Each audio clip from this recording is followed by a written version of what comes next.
Hello friends, welcome back to my channel. तो दोस्तों, आज की वीडियो में हम बात करेंगे कि 15 डेज़ में आप सीटेट को कैसे क्रैक कर सकते हैं। जी हाँ दोस्तों, अगर आपके अंदर लगन है और एक कॉन्फिडेंट है कि आप सीटेट एग्ज़ाम को क्लियर कर सकते हैं, तो आपके लिए कुछ भी इम्पॉसिबल नहीं है। तो दोस्तों, आज की वीडियो में हम बात करेंगे बेसिकली इसी बारे में कि आप 15 डेज़ में कौन सी ऐसी टिप्स को फॉलो करके अपना सीटेट एग्ज़ाम फर्स्ट अटैम्प्ट में ही क्लियर कर सकते हैं। तो चलिए दोस्तों, वीडियो को स्टार्ट करते हैं। तो दोस्तों, डे 15 टू 11 मतलब कि आपका डे 15 डेज से स्टार्ट हो रहा है। तो 15 टू 11 डेज पे आप क्या करेंगे, सिलेबस की रिवीजन करेंगे, जो भी इम्पॉर्टेंट और हाई वेटेड टॉपिक हैं उसको रिवाइज करेंगे। एनसीईआरटी प्लस पेडागोजी पे आपका बहुत ज़्यादा फोकस होना चाहिए। स्टूडेंट्स, एनसीईआरटी एक बहुत ही इम्पॉर्टेंट रोल प्ले करती है आपके सीटेट एग्ज़ाम में। आपका जो भी मेन सब्जेक्ट होगा वो बहुत ही ज़्यादा इम्पॉर्टेंट होगा आपके सीटेट एग्ज़ाम के लिए, क्योंकि आपको पता है 60 मार्क्स के क्वेश्चंस आपके मेन सब्जेक्ट में से आते हैं। और पेडागोजी भी एक बहुत ही इम्पॉर्टेंट है, क्योंकि हिंदी, इंग्लिश, आपकी जो भी लैंग्वेज होगी उसमें भी आपको पेडागोजी देखने को मिलेगी। और आपके जो मेन सब्जेक्ट होगा उसमें भी आपको पेडागोजी के कुछ क्वेश्चंस देखने को मिलेंगे। सो दोस्तों, आपका एक वो होना चाहिए, गोल होना चाहिए कि आप रोज़ 50 टू 75 पीवीएस पीवाईक्यूज़ को डेली ज़्यादा से ज़्यादा पढ़ें, समझने की कोशिश करें और हो सके तो इन्हें खुद सॉल्व करने की कोशिश करें।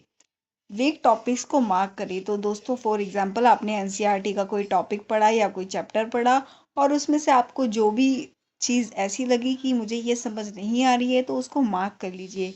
मार्क करने से क्या होगा कि आपको याद रहेगा कि मुझे इस टॉपिक पे और मेहनत करने की ज़रूरत है, और आप अपना फोकस और कंसंट्रेशन उस टॉपिक पर अच्छी तरह लगा पाएंगे। सो दोस्तों, अब आपके पास बचे हैं 10 से 7 दिन। तो दोस्तों, 10 से 7 दिन के बीच में आप क्या करेंगे, मॉक टेस्ट का ये फेस होगा दोस्तों।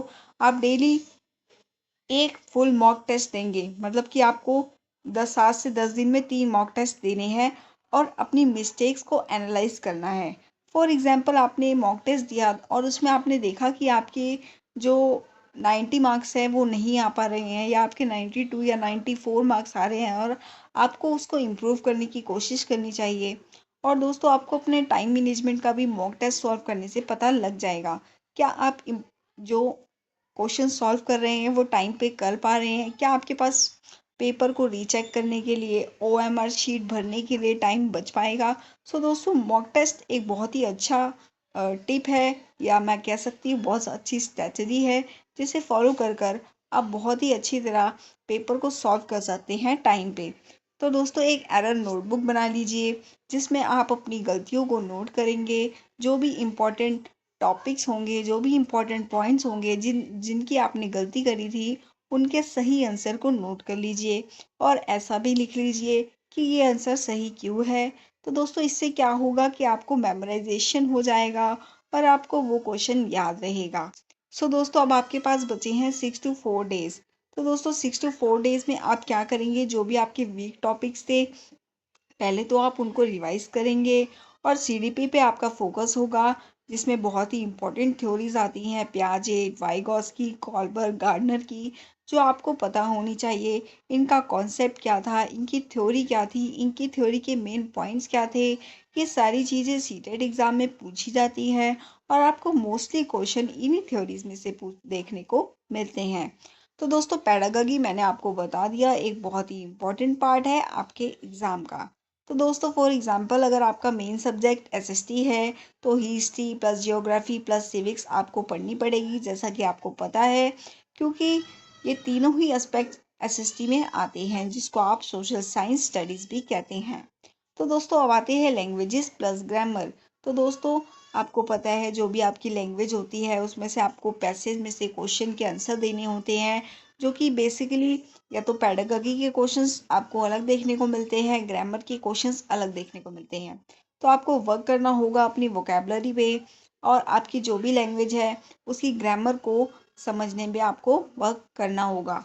तो दोस्तों, अब आपके पास बचे हैं जस्ट 3 to 2 डेज। अब आप क्या करेंगे, रैपिड रिवीजन करेंगे, इंपॉर्टेंट फैक्ट्स, इंपॉर्टेंट डेट्स को लर्न करेंगे, थ्योरीज एंड थिंकर्स को मेमोराइज करेंगे, और जो भी आपने शॉर्ट नोट्स बनाए हैं या फिर एआई जनरेटेड मैप्स हैं या एनसीईआरटी पॉइंट्स हैं, उनको रिमेंबर करेंगे, उनको पढ़ेंगे। फिर एरर नोटबुक रिवीजन भी आप करेंगे जैसा कि मैंने आपको बताया। और फिर आते हैं प्रीवियस ईयर क्वेश्चंस। तो दोस्तों पीवाईक्यूज का रोल सीटेट के एग्जाम में बहुत ज़्यादा रहता है। हाई वेटेज क्वेश्चन पीवाईक्यूज में से ही आते हैं। तो जितने ज़्यादा पीवाईक्यूज आप सॉल्व करेंगे या उनको समझेंगे उतना ज़्यादा आपके लिए अच्छा रहेगा। तो दोस्तों फाइनल वन डे रिवीजन, अब आपके पास सिर्फ एक दिन बचा है। अब आप क्या करेंगे, कोई भी नया टॉपिक नहीं पढ़ सकते क्योंकि आपके पास टाइम ही नहीं है। और लेकिन आप एक चीज़ कर सकते हैं, आपने जो शॉर्ट नोट्स बनाए हैं उनको रिवाइज करें।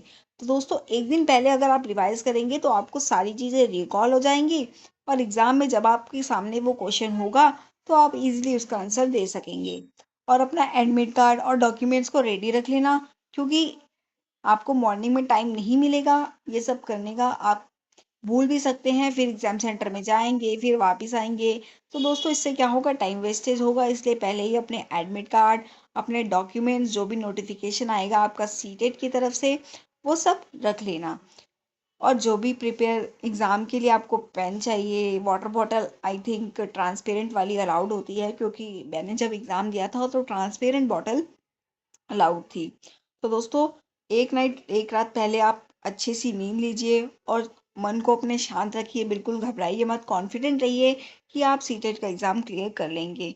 तो दोस्तों बेस्ट टिप्स फॉर सीटेट क्या है, पीवाईक्यूज को ज़्यादा से ज़्यादा सॉल्व करें, न्यू मटेरियल पे इतना फोकस मत कीजिए, मॉक टेस्ट प्लस एनालिसिस कीजिए, प्रीवियस ईयर मिस्टेक से सीखिए, एक्यूरेसी फर्स्ट। आपकी एक्यूरेसी जितनी अच्छी होगी उतना अच्छा आपका एग्ज़ाम जाएगा।